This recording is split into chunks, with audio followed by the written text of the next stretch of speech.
ಯಾವತ್ತೂ ಒಂದು ಈ ಥರದ ಘಟನೆಗಳಾದಾಗ ಯಾರೊಬ್ಬರನ್ನು ನಾವು ದೂಷಣೆ ಮಾಡೋಕ್ಕಾಗಲ್ಲ. ನಮ್ಮೊಬ್ಬ ಕಲಾವಿದ ಎಲ್ಲೋ ಜೈಲಲ್ಲಿದ್ದಾನೆ ಅನ್ನೋವಾಗ ಭಾಳ ಮನಸ್ಸಿಗೆ ಬೇಜಾರಾಗುತ್ತೆ.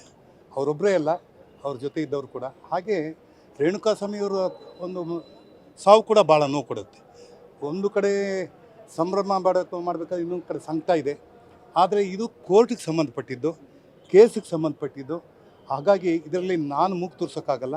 ಏನು ನಿನ್ನೆ ಜಡ್ಜ್ಮೆಂಟ್ ಆಗಿದೆ, ಆ ಜಡ್ಜ್ಮೆಂಟು ಅವರು ರೆಗ್ಯುಲರ್ ಅಫೆಂಡರ್ ಅಲ್ಲ ಅಂತ ಹೇಳಿ ಆಮೇಲೆ ಅವರು ಕೆಲವು ಕಟ್ಟುಪಾಡುಗಳನ್ನು ನಿರ್ಬಂಧಗಳನ್ನ ಹಾಕಿದ್ದಾರೆ.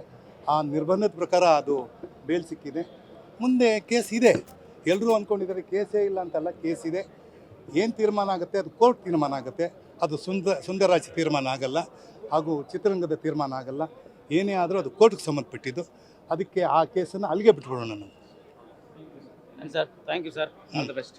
ಹಾಗಾಗಿ ಇಲ್ಲಲ್ಲ, ಹಾಗಾಗಿ ಈಗಲೂ ನಮಗೆ ಏನಪ್ಪ ಅಂದರೆ ನಾವೆಲ್ಲ ಹಿಂಗೆ ನಿಮ್ಮನ್ನೆಲ್ಲ ಫೋರ್ತ್ ಎಸ್ಟೇಟ್ ಅಂತ ಕರಿತೀವಿ. ನಾವೇನೇ ತಪ್ಪು ಒಪ್ಪಿಕೊಂಡು ಮಾಡಿದ್ರು ನಮ್ಮನ್ನು ನೋಡೋದು ನೀವು